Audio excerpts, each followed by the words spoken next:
Hello, Monk Debates community. The following is Timothy Snyder's Monk Dialogue. The Monk Dialogues are our ongoing series of in-depth, long-form interviews with some of the world's most compelling thinkers on the big questions of our time. Timothy Snyder fits that category. He's one of the world's leading historians writing today. He's the author of a string of internationally best-selling books on the roots of contemporary authoritarianism and its threat to liberal democracy.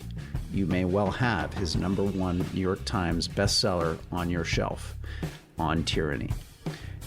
Timothy Snyder is also a professor of history at Yale University and a member of the Council on Foreign Relations. I hope you enjoy this Monk Dialogue. You can check out our other Monk Dialogues that are also published on our podcast feed or on our website, www.monkdebates.com/dialogues. Thank you to the Monk Charitable Foundation for making these dialogues possible, along with our partners, Gluskin Sheff, Onyx, Torys LLP, and Bond Brand Loyalty. I hope you enjoy the program. Timothy, great to have you on the program. Very glad to be with you. Looking forward to this conversation with you. Over the course of these 6 events, we wanted to dedicate one evening to this topic of this challenge that authoritarianism represents to contemporary liberal democracy. And in my view, there's no one better to act as our guide to not just the challenge today, but the history, the roots of it, and where it might go in the future.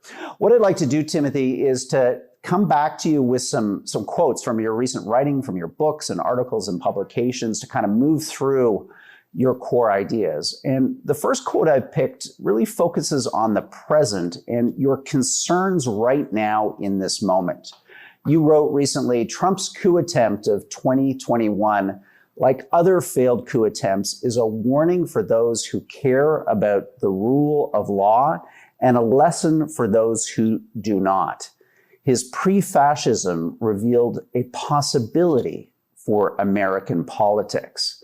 What is that possibility right now in the early days of the Biden presidency, and why are you still acutely worried about it? Well, partly I'm worried because of what just happened.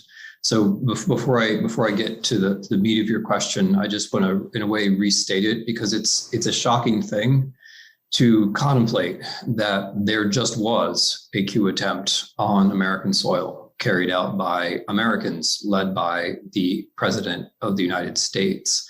The fact that it failed, and it was in a way a very near thing, the fact that it failed doesn't mean that all our institutions are in good shape.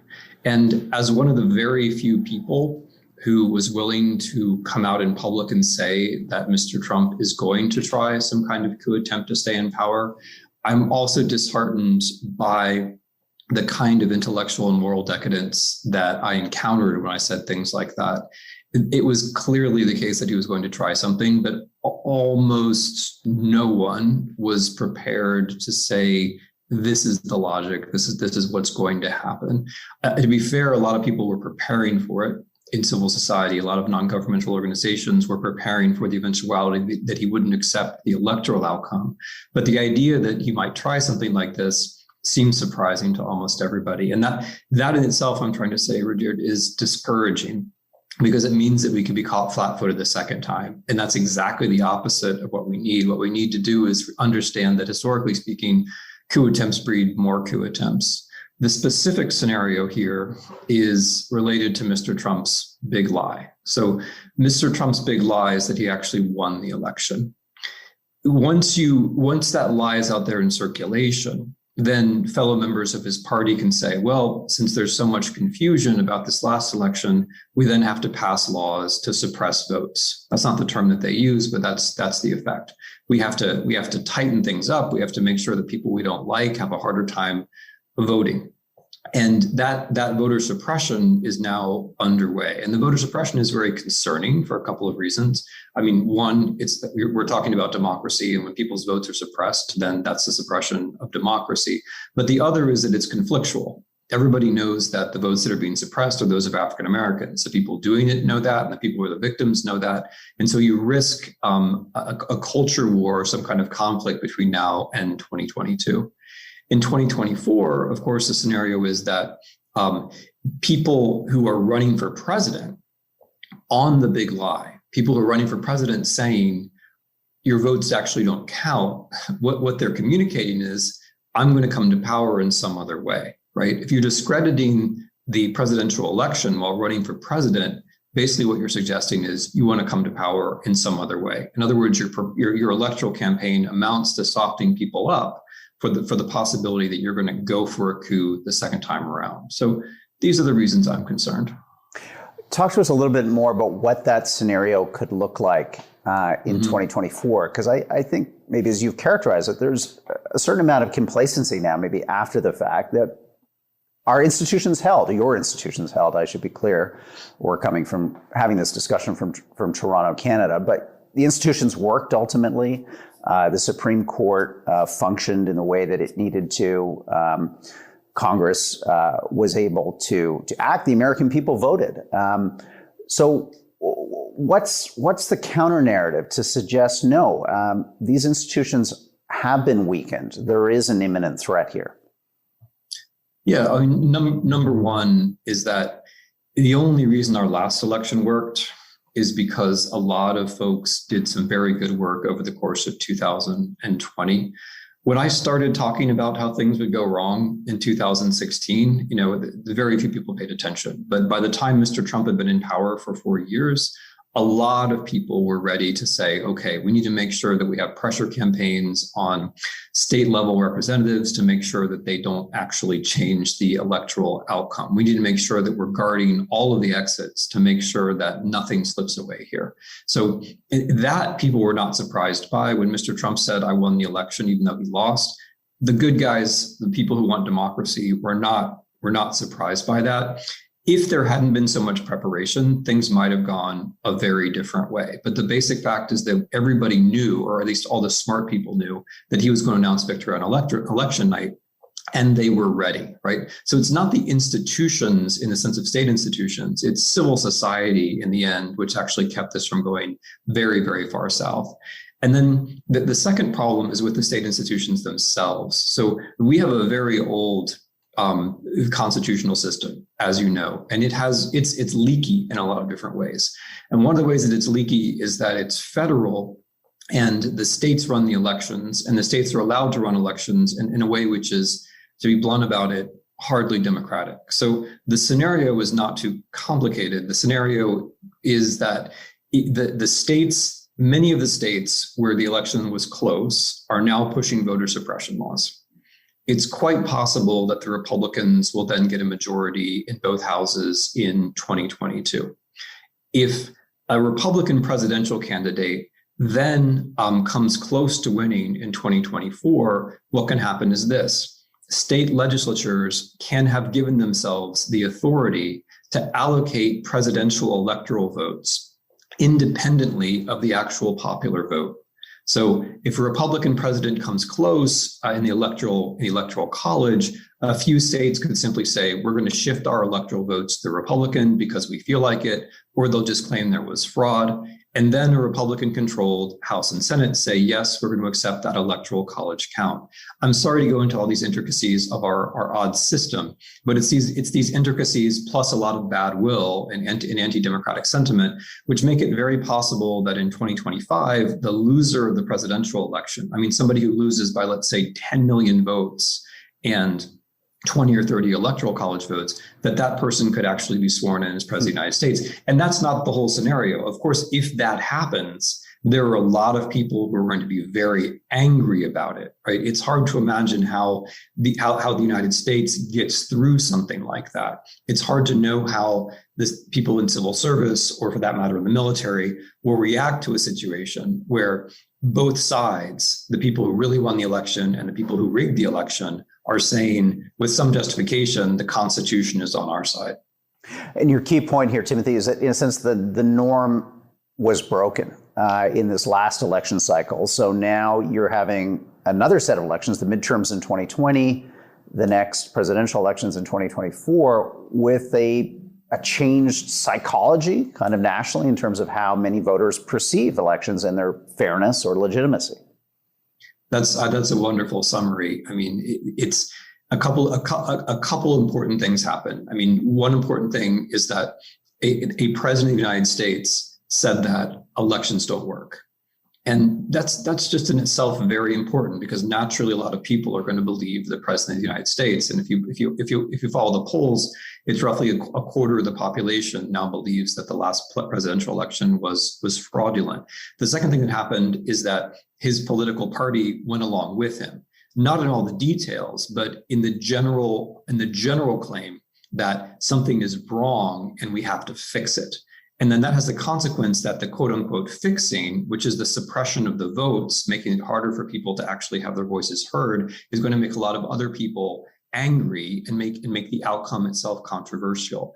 We're now in a situation where, for one side at least, winning isn't about actually getting the most votes. Winning is about getting away with it. And that is Mr. I mean, a lot of other things are wrong in our system, in our society, but that is Mr. Trump's influence. And Mr. Trump is a kind of anti-moralist. I mean, he's someone whose influence only goes in the direction of nihilism. He's somebody whose basic idea is that if you can get away with it, then it's okay. And if your electoral system is based upon getting away with it, then you're going to have some troubles. Okay, I want to now just pull back with you a bit to some of your larger thinking about the struggle between authoritarianism and democracy.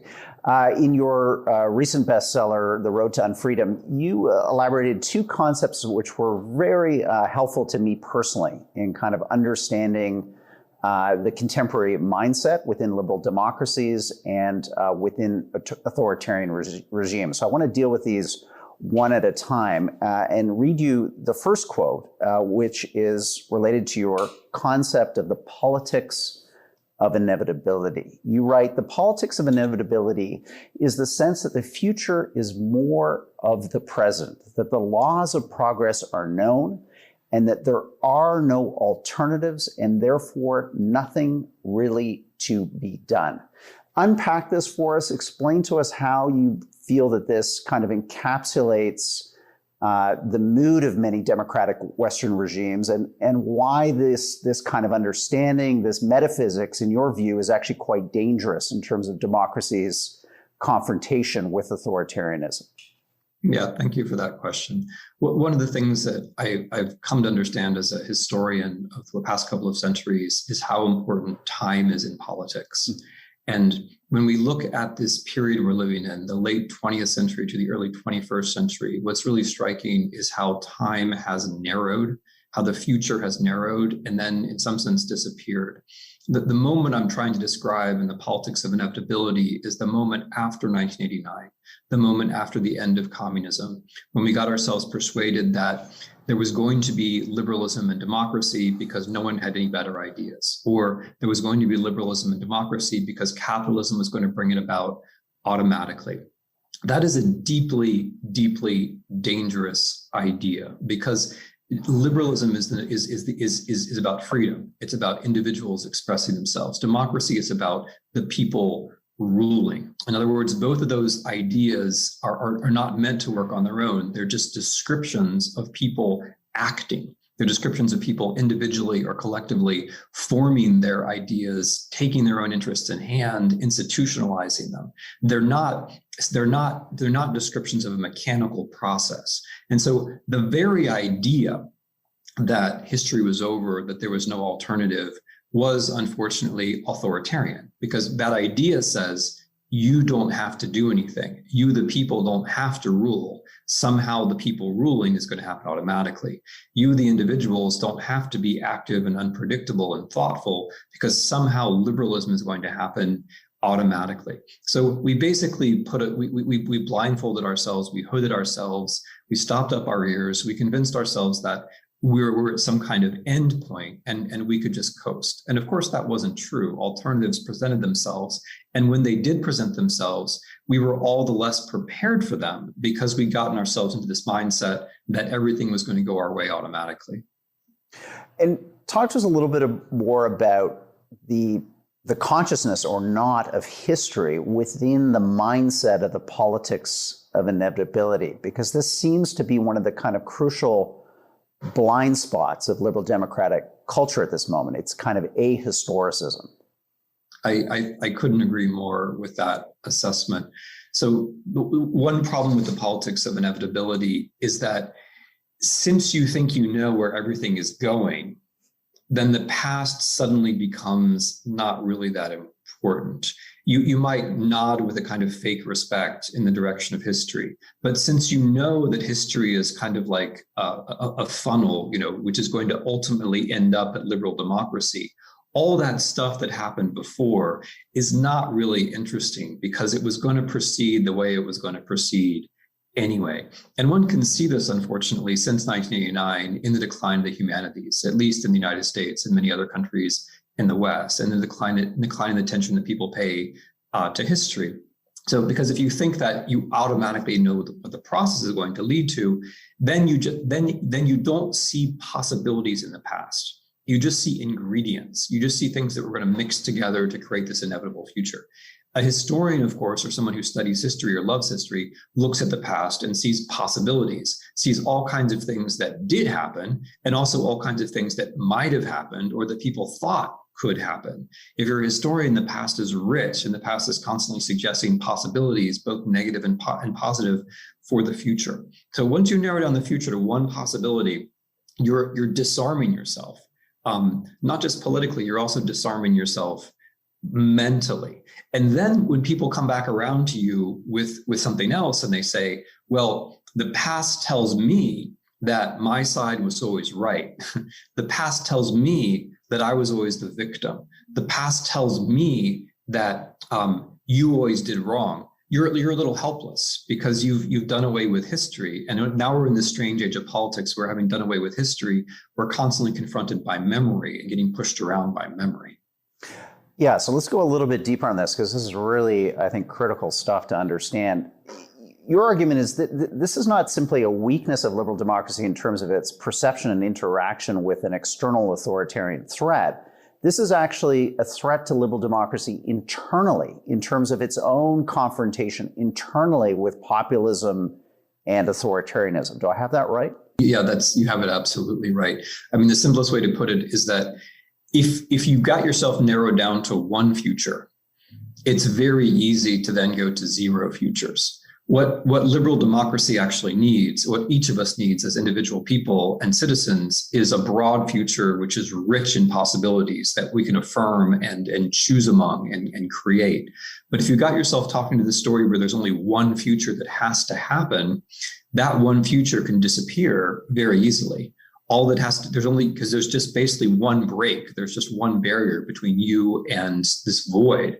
And so if you're shocked in 2008 by a financial crisis, if you're shocked by the election of Mr. Trump in 2016, if you're shocked by Brexit in the UK, if you're shocked by a pandemic in 2020, and you stop believing in this story, or if in the case of the United States, you realize everything is not going better politically because everything is not going better in my own life. If you're in the United States and life expectancy has stagnated and social mobility has slowed almost to a standstill, and your story is not moving forward to some kind of inevitably better future, that can also stop you from believing that there's only one good future.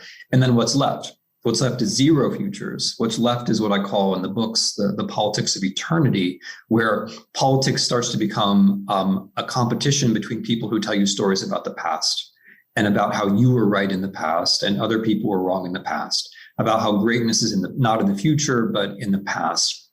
And then slowly the task of the state shifts from creating possibilities for all of us in the future to being a kind of referee in a continuous culture war about the past.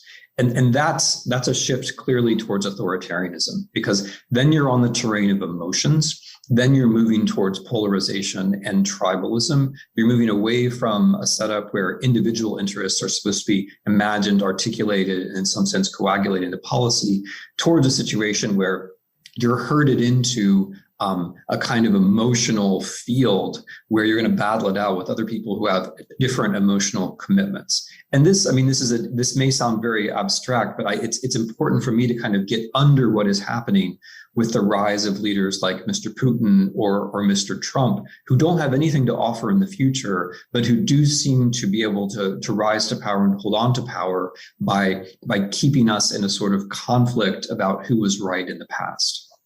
Perfect segue, Timothy, to the quote I wanted to share, summarizing your theory of the politics of eternity. So let's have that quote up now. The politics of eternity promises a better future for everyone. Eternity places one nation at the center of a cyclical story of victimhood. Time is no longer a line into the future, but a circle that endlessly returns the same threats from the past. I think it'd be helpful for us to unpack this from the context of your kind of historical and analysis and understanding of Putin's Russia. Because when I read The Road to Unfreedom, it really opened my mind to how this regime has a kind of historiography, a deep theory of the past that informs their present and contextualizes their future. And I think it's a fascinating way to try to understand what, in fact, contemporary Russia is today. Okay, good. So let me start from the material angle before I move over to the ideological, because there's an underlying question about what government can do, which connects to the politics of eternity and this kind of futurelessness or this appeal to cycles in the past. Russia is a very, it's a sad regime, but it's intellectually a very useful regime because it shows us a kind of extreme. It shows us where things might be heading and where things can go. Russia is at an extreme of inequality of wealth. It's a state where one clan of the oligarchy is in control, which has the practical effect that the state doesn't really work. So it can do certain things, it can fight wars, but it can't make domestic policy. So in that sense, the state can't really offer a future. So where do you go from there? How do you govern in futurelessness? And this is where Putin is extremely skillful and where we can see as it were, from the master, how this kind of scenario can play out. If you can't have politics in the future, if you can't actually change the world such that your citizens might have a better future, what you can do is you can draw them into a story about how things were better in the past for them in particular, and how the past reveals how they were always virtuous and how they were always on the right side. And then the actions that you do take in foreign policy can be worked into this symbolic framework. So, just to take a very concrete example, the invasion of Ukraine. The invasion of Ukraine, if you're in Ukraine and you're looking at it, it's Russian hardware, it's Russian troops. There's nothing too complicated about it, certainly nothing metaphysical. But if you're looking at it from the point of view of the Russian media, it's a kind of onrush of historical justice. It's all about, number one, how Ukraine and Russia never should have been separated in the first place because they've been spiritually together for 1,000 years. It's number two, how Ukraine has been part of Russia because in the 18th century, parts of Ukraine were given the name Novorossiya by Catherine the Great. It's number three, Russia is rescuing the world from fascism yet again because Ukraine has fallen somehow, according to the Russian media, into the hands of the fascists, and therefore we're fighting the Second World War all over again. So as Russia, on the surface is just invading another country, what's happening more importantly is this kind of historical resuscitation. We're looping back to the Middle Ages. We're looping back to the early modern period. We're looping back to the Second World War. We're looping back to moments which show us in harmony, which show us powerful, which show us righteous. And the things that we're doing, like bombing civilians or shooting down civilian airliners, whatever it might be, all of those things are much less important than this vision which comes from the past. And this doesn't work forever, but it did work for Mr. Putin at the time and for several years thereafter. And so I'm trying to take seriously this possibility that politics can happen in some sense in the mythical past, and that mythical past can be more important than than the empirical present. Fascinating stuff. And just to give our audience a sense that this is not kind of theory and conjecture. I was struck by this post-summit press conference quote of Putin's. I mean, he said this in front of the international media. There is no happiness in life. There is only a mirage on the horizon. So cherish that. I mean, how do we interpret that, Timothy? Is that, again, a kind of evocation for a Russian audience of this politics of eternity? Is it a refutation of the West? It's a striking thing for a global leader to say. Yeah, there are moments when Mr. Putin is a trickster and where he's playing us, and then there are moments when he says things which I actually take literally, and that was one of those moments. This idea of the politics of eternity, that term is my own, but it actually draws pretty closely from actual things which actual Russian thinkers and ideologues and political planners and politicians say. I came to the idea from reading Mr. Putin's speeches and from reading an ideologist who's very close to him, or was, called Surkov. After I wrote the Road to Unfreedom, Surkov wrote an article which was basically the politics of eternity is correct. I mean, not just that it's a description, but that is actually the way the world is. So I take Mr. Putin at his word. I think that is how they see it. And it's a dark vision, and it's also very different from the way things used to be. So if one goes back to the Cold War, which is not going back very far, there you had competing visions of the future. Communism, although it was old and stale and maybe people didn't believe it anymore, it at least nominally had an idea of the future. And likewise, capitalism or democracy, or whatever you want to call what the West had, social democracy, it had a notion of the future, which was progress and social advancement and ever greater enlightenment and so on. And these were dueling divisions about the future. What we're faced with now is something else. We're faced with this kind of vacuum, or maybe this gravitational force, this black hole, which says there is no future, and there are no values, and there is no truth. And we've just figured this out a little bit sooner than you have. So come with us. Let yourself be drawn in this direction. There's no point trying to halt the accumulation of wealth. You can't do it.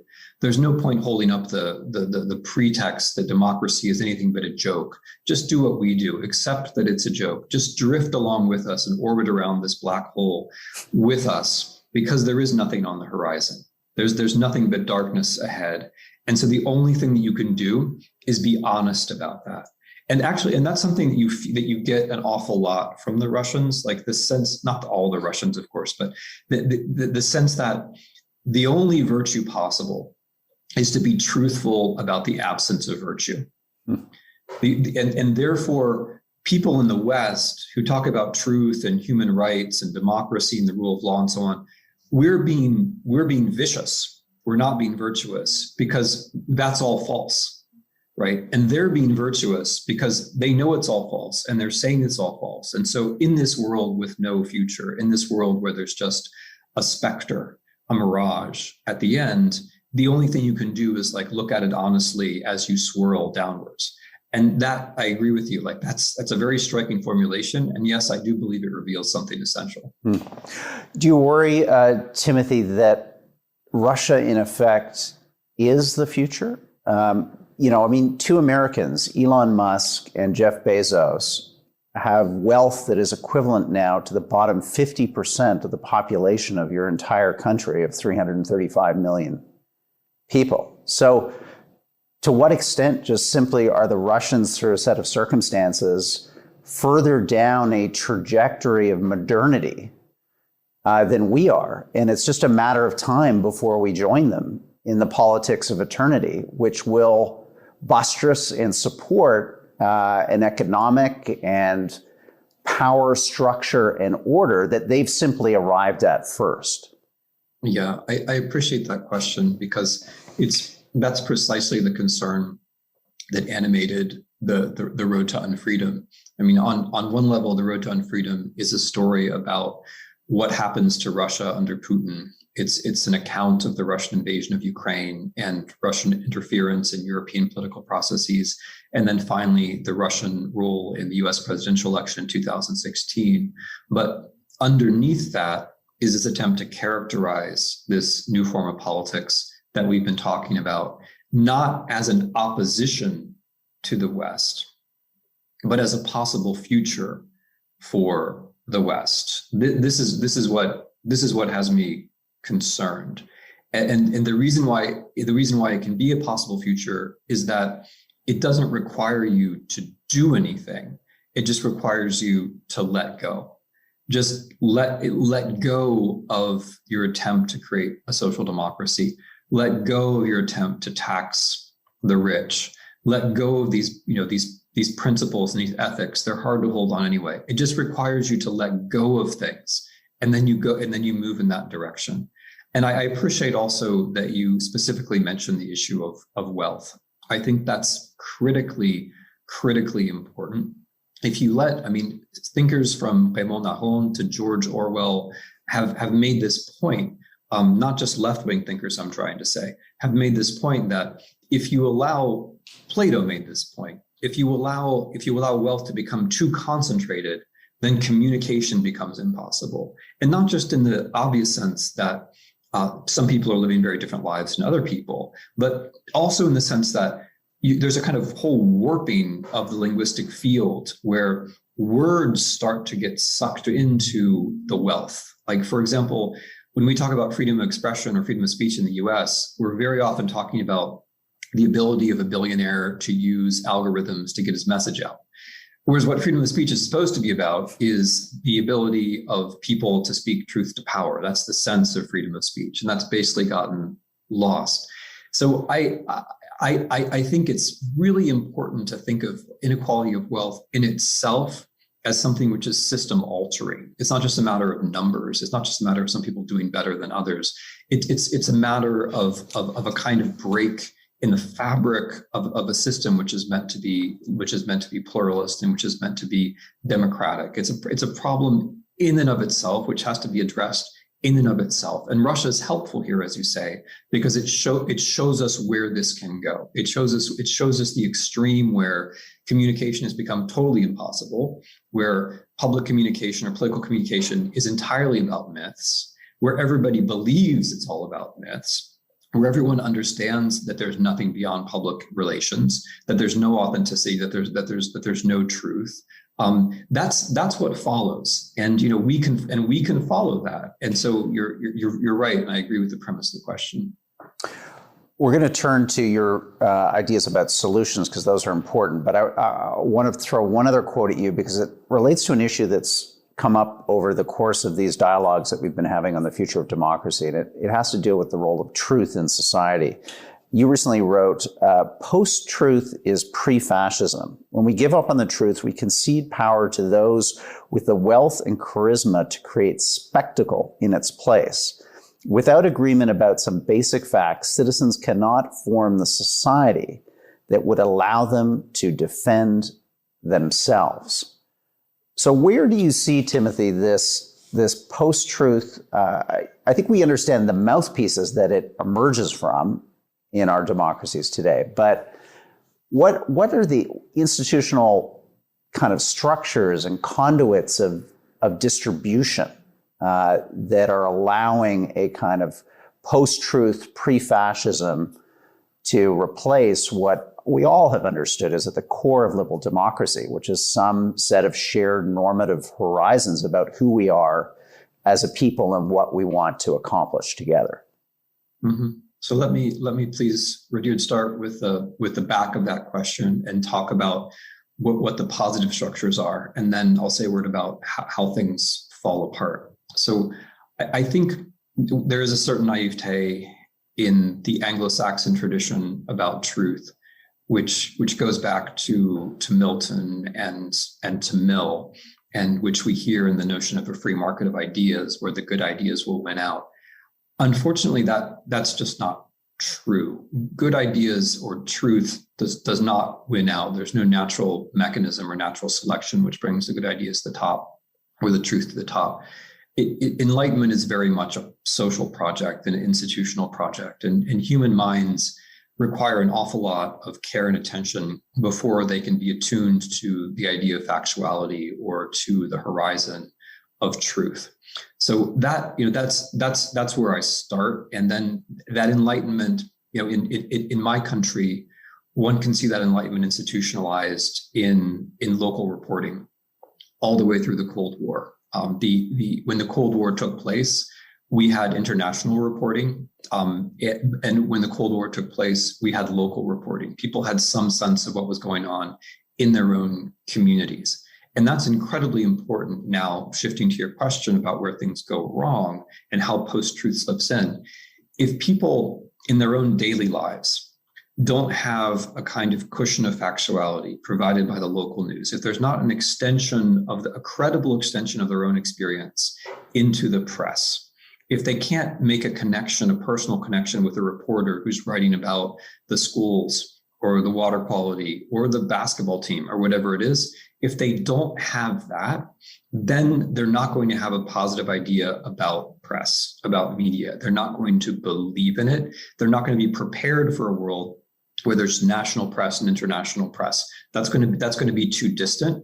And understandably, people are going to believe that they've been looked over, and that they might as well just pick, just choose a horse, just pick an international and nationalist use, just pick the thing which makes you feel good, because why not? And so institutionally, what's happened is that we've lost the local news. In the peak year for US newspaper subscriptions, ironically, if you read Orwell, was 1984. And since then, it's declined. Right now, I don't know how it is in Canada, I'd be interested to learn, but right now, the territorial majority of the United States is a news desert. So in most counties of the United States, there is no reporter writing about what's actually happening. And for me, that's one side of what's going wrong. The other side of what's going wrong is what's filled that vacuum, which is social media. So social media is constructed in a way to de-enlighten us. If enlightenment is a project, it's a fragile project. And if you understand how the mind works, even in a very simple way, you can apply huge amounts of computing power to get at our vulnerabilities. Let's call them that. To get at the cracks in our rationality, which are big. We're not perfect. And when we face up to the screens and we're on social media, what we're dealing with are clever algorithms which find their ways into the cracks in our rationality and just pry those cracks open a little bit bigger, a little bit bigger, a little bit bigger, a little bit bigger all the time, so that we very quickly get used to hearing the things that we already thought. We very quickly get used to thinking that what we feel is the same thing as what is actually the case. And we very quickly collapse this distinction between what we want to be true and what is actually true. And the content of that can vary. The content can be crazy conspiracy theories. It can be whatever. But the fundamental issue is you not only have lost the ground truths around you, those ground truths have been replaced by convictions, which seem very personal to you, but which have actually been generated by your own vulnerabilities in combination with incredibly well-organized computing power. And then before you know it, you're storming the Capitol of the United States on the basis of things that you have not experienced yourself, but on the basis of false news items that have been selected for you on the basis of your vulnerabilities by a computer screen. So those are some of the forces. And then, of course, there are the human forces. And here I'm going to say the things which sound most naive. We have to bear the responsibility for the value of truth. If we shrug our shoulders and say, hey, what's truth? Who knows what truth is? Your opinion, my opinion, then you're going to lose out to spectacle, because somebody is always going to have a better funded, slicker opinion than your opinion. You have to assert the value of truth. I mean, in my view, truth is a horizon. You never get there, but it's worth pursuing. You have to assert the value of it as a value, because if you give it away, you're giving away the terrain on which you can contest power. If you give away truth, you can't have law. Law depends upon truth. You can't have civil society. Civil society depends upon agreement about basic facts. You can't really have democracy either at the end of the day. But most fundamentally, you're giving away your ability as an individual to challenge the world around you. The traction you have in the world around you is factuality. If you give it up, then you don't have any place to plant your feet. There's no possibility for you to take a stand. Let's, before we go to audience questions, one more quote for you that kind of pushes this discussion towards solutions, and maybe here really to get your ideas of what are some of the big policy ideas that we could embrace to kind of shore up the things that we value so dearly, a better liberal democratic order. That quote is the following: America will not survive the big lie just because a liar is separated from power. It will need a thoughtful repluralization of the media and a commitment to facts as a public good. So these are, I think, concepts, Timothy, that all of us would support. How do we actually go about doing this? Do you have some specific concrete suggestions as to how we repluralize and how we kind of shore up our commitment to facts as a public good? Mm-hmm. I think the first part is the commitment itself. I mean, the naive part, which I'm trying to repeat as often as I can, that we have to say that that truth is part of democracy. That democracy isn't just about individual impulses. I mean, that's what the worst part of American political conversation would have us believe, that you have your impulses, I have my impulses, and somehow all those impulses are going to add up to democracy. I just don't think that's true. I think democracy depends upon a sense that people have a future, and the future can only be built upon facts. Impulses are just going to drive us around in circles or drive us back to a mythical past. So that I think that commitment that democracy isn't just this passive thing that arises out of collective emotion, of collective emotion that's generated by the screen or whatever, but the democracy actually depends upon facts. So facts are a public good. And so therefore we're going to expend, this is the important part, we're going to spend resources on these things. I mean, if the United States can have a $700 billion defense budget, which is ostensibly to protect a democracy, then surely we can expend some resources on generating facts, which are actually much more essential than aircraft carriers to protecting democracy. The way to do that, I can imagine ways of doing that, which actually don't cost very much money.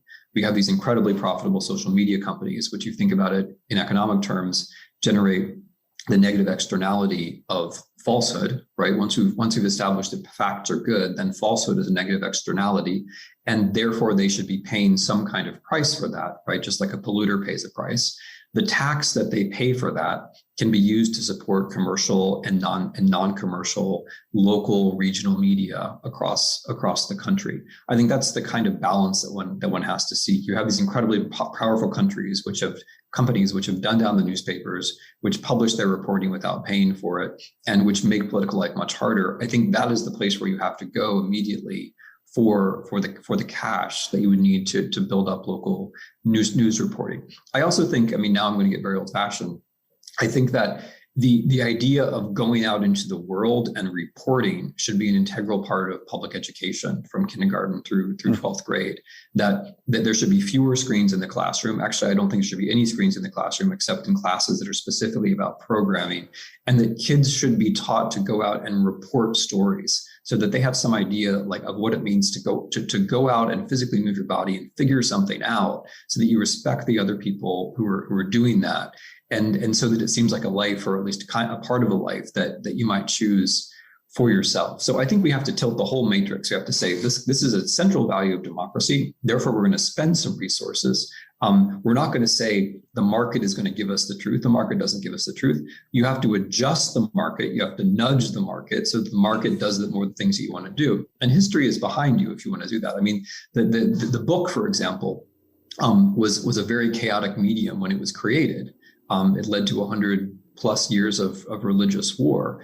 The internet now is a very chaotic medium, but if we know what we want from it, we can push it in the right direction. And if what we really want is democracy, and I appreciate that throughout this conversation, you've been valuing democracy and saying that it's described as something that we need and want. If we want it, then we have to say, look, we can't, going back to the very beginning of our conversation, we can't trust history to bring it to us. We can't trust capitalism to bring it to us. We can't trust impersonal processes to bring it to us. That's not how it works. If you want democracy, you have to say, okay, that means that you have to make this adjustment, and this adjustment, and put resources and state power behind those things to recalibrate. Yeah, critical point. Agency. We need a sense of agency, not just as democratic citizens, but in our own attitude towards democracy and its building blocks or the lack of it in our lives. Time to go to questions, Timothy. There were a number that came in. We're always pressed for time, so we've just selected some of the most interesting.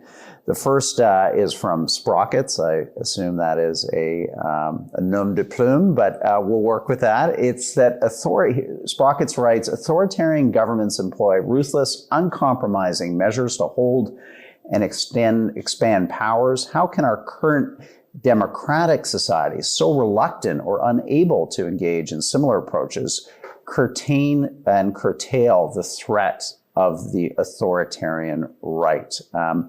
Is this possible? So an interesting question. I mean, how do we fight an opponent that, as you've described, really has abandoned a lot of basic morality, who is willing to pursue power for power's sake? In some ways, isn't this the worst opponent for us at the worst time? Well, I mean, the way that I think you're talking about Russia, which is a country I know a little bit about. The way that I think about Russia is that Russia is it's like a malevolent physician. So what Russia diagnoses in American society is actually correct, or it's helpful. What it prescribes, of course, is poison. And so one way to think about this issue is that the problem for us, is not only that authoritarian regimes are oppressive at home. The problem is that they seek out our weaknesses now in this digital age and try to make our weaknesses worse. So if you consider what Russia did to the US in 2016, you can say, well, that was unfair. No one had ever done it before. But you can read it another way. You can read it as a physician's diagnosis and say, aha, this shows we are far too dependent on digital media. This shows we have a tremendous problem with the weakness of print media. This shows we are far too little committed to factualities of virtue. This shows, going into the details of some of the stuff they did, this shows that we have a problem with race relations, which is maybe more important than we thought. We can read the way that authoritarian regimes get to us as the problems at home that we have to solve if we want to have a democracy. That's the constructive way to react. And then getting to the heart of the question about how they're willing to do things that we're not, that's absolutely true. I think the main thing we have to be able to do is win what the Russians call the evaluative war. They talk about evaluation a lot. And again, they have a point. What they're trying to do is to say, look, democracy is a joke. You might as well admit it's a joke and kind of enjoy yourself in this sort of moral and intellectual decadence. Why not? Why not? And you see that with Mr. Putin and in the meeting with Mr. Biden the other day, where Mr. Putin celebrates January 6th and the storming of the Capitol. And, this is the kind of thing that he likes. Why not? This just shows how the world really, really is. And that, again, demonstrates what you have to do in response. If you're going to defeat that kind of opponent, you have to say, actually, democracy is better. It's not just a matter of on the one hand, on the other hand. It's not just a matter of cynicism and emptiness and nihilism and we pretend. You have to say, no, we're actually not pretending. We think democracy is superior to the absence of democracy. We think equality is superior to oligarchy. And we can actually make these things happen, right? And this is why, going back to one of your earlier questions, the politics of eternity is so dangerous, because the politics of eternity takes the future away from us. And the future is the terrain that democracy can win on.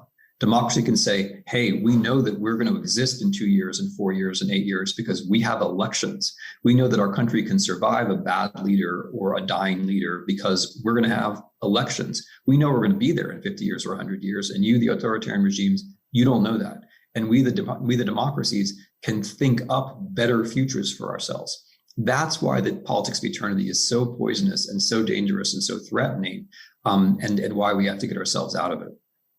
Perfect segue to our second audience question for you coming up now. It's from Walter. He asks, empires and authoritarians don't last forever. The USSR collapsed without much advance warning. What possible collapse scenarios do you envision for Putin and his regime? I mean, this is the succession problem, right?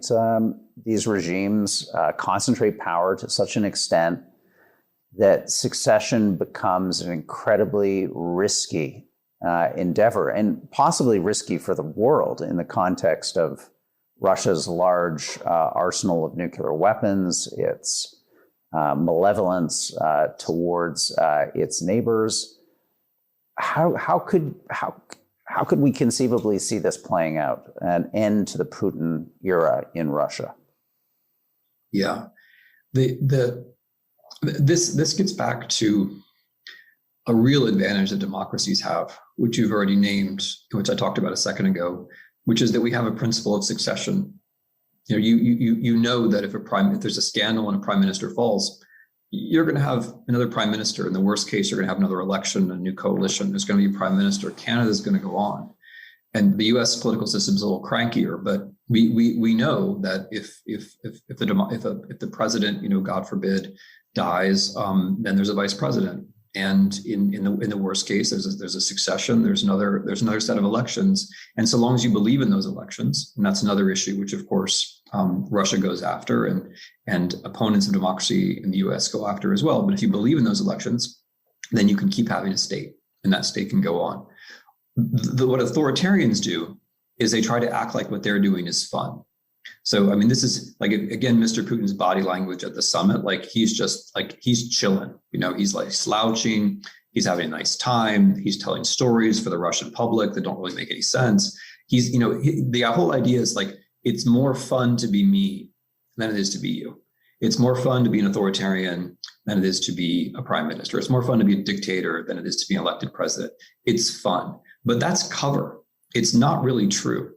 It's actually immensely stressful and demanding to be an authoritarian ruler because you don't know what the future holds. You may wake up tomorrow morning and you're no longer in power, right? That can happen. And the thing is, you don't know when it's going to happen, but you know with certainty that it is going to happen. So what they do is they always talk the talk about how this is so much easier than democracy. Look, democracy, it's a big mess. Whereas in fact, their messiness is much, much greater than ours. It's just under the surface. And it all comes out at the moment when the leader is ill or the leader dies or there's a coup attempt. So you can't say with certainty just how the Putin regime is going to end, but it is under tremendous pressure at the moment. Number one, Corona has been a disaster in Russia and everybody knows it. Number two, Mr. Putin's personal popularity and the popularity of his party are way down. Number three, they're running out of foreign adventures. So there was Ukraine and there was Syria. And this summer, it's not to be excluded that there will be Belarus. There are Russian military maneuvers happening at about the same time as on Belarusian territory, and about the same time as the Russian parliamentary elections in September. That combination, it worries me. But even if they do something in Belarus, they're still running out of foreign adventures they can use to distract the population with. And you can feel this desperation in Russian politics now. I mean, it's sad that Alexei Navalny is in prison. It's also a sign of desperation. It's sad that the anti-corruption organizations have been labeled extremists. It's also a sign of desperation. It's sad that so many Russians are going to be disenfranchised between now and September. It's also a sign of desperation. The election is becoming entirely implausible. And I'm trying to get to the point now. In these fake democracies, what you're doing is you're undermining the succession principle. You're carrying out elections, but you're doing it in a way which is increasingly unbelievable. And so what you're then doing to your country is you're taking away the succession principle. You're not just ruling badly now, you're taking away your country's future because you're lining it up for this disaster where when something happens to you or when you're simply too old to rule or when someone tries to take you out and replace you, people aren't really sure if they can believe in the democratic succession because elections have been faked for so long. And so it's like you're sucking the air out of your country's future, and the smirk on your face comes from that moment where you're sucking the air out of your country's future. And that's the sadness of these authoritarian regimes. So, I mean, the specific scenario I'm not going to name. The thing about authoritarian regimes is they seem like going to go on forever until the moment when they don't, right? And then it all comes crashing down very quickly. And when the Putin regime comes crashing down, and I personally think it's going to be sooner rather than later, when it comes crashing down, we're all going to be shaking our heads and saying, wow, how could that have happened so fast? Is there a possibility for some kind of succession to another version of Putin? In other words, a continuation of the politics of eternity, refashioned around an individual that represents the clique that is Putin's clique? I think an attempt at that is the most likely possible next scenario, whether it's friendly or hostile to Mr. Putin, or whether it comes after Mr. Putin's death. I don't know, but I think that's the most likely scenario. I think it's going to be hard to carry off something like this a second time, partly because Mr. Putin is in fact talented, partly because the system has been built around him personally, and also partly because there is the question of the Russian people, which, the thing I didn't mention in the last question is that the protest potential of the Russian people is actually extremely high. And it's sad that so many of them are like their photographs are being taken, going back to the earlier question about authoritarian means. Their photographs are being taken, they're being arrested afterwards out using facial recognition technology. But there's a great deal of potential for protests in Russian society. And it's not clear to me that one oligarch master can hand off power to another oligarch master without the Russians having something to say about it. I agree with the premise of the question that that's the most likely thing that people will try to do next. And Alexei Navalny and this sporadic, attempt. You're a student of history. You know how many times Russia has attempted and had genuinely democratic movements and moments, yet they seem, for whatever reason, incapable of building on those ideas, on those moments to create some kind of enduring, more democratic order. Is democracy just somehow incompatible with Russia? I mean, I hate that type of determinism, but history seems to suggest it is infertile ground.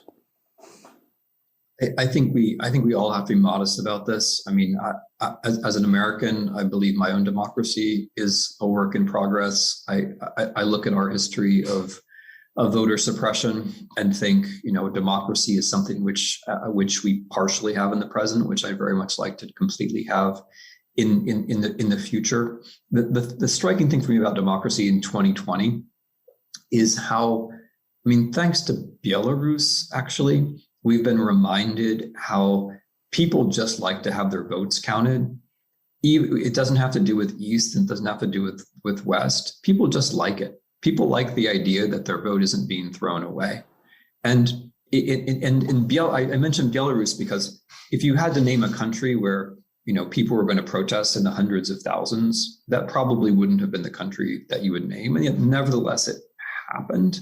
And it wasn't about like Belarus joining the EU or NATO or the West. It wasn't about anything like that. It was just about the simple idea of democracy. And this is where a little bit of optimism can come in, because you do get these surprising moments like Slovakia a few years ago as well, where you realize actually people don't like oligarchy. They may be held down by it or fooled by it, but they don't identify with it. And people do like to have their votes counted. So I certainly, Russia has a host of problems. It leads the way in this problem of media centralization we were talking about before. There's a terrific problem, terrific in the sense of huge, with trust in society. But there are a lot of really courageous Russians as well. There are a lot of Russians who behave with such dignity and uprightness in the present situation. There are a lot of Russians who, demonstrate courage in a way that I honestly am not sure how many Americans I know could do. For me, that keeps up the hope. I'm not sure it's going to be this time or the next time or the time after that, but I don't want to exclude that Russia is going to be democracy. But by the way, Belarus, one more time, together with Ukraine, the hope for democracy in Russia comes with the hope for democracy around the world. And in particular, it comes with the hope for democracy in comparable neighboring countries where people speak Russian. And this is why, if Russia's too big, like if you're Canada or if you're America for that matter, you can't really make a difference inside Russia, but you can make a difference inside Ukraine. And for me, practically, the best Russian policy is usually a good Ukrainian policy. If we can show, and Ukraine is a mess in many ways right now, but it also functions as a free society in many ways right now.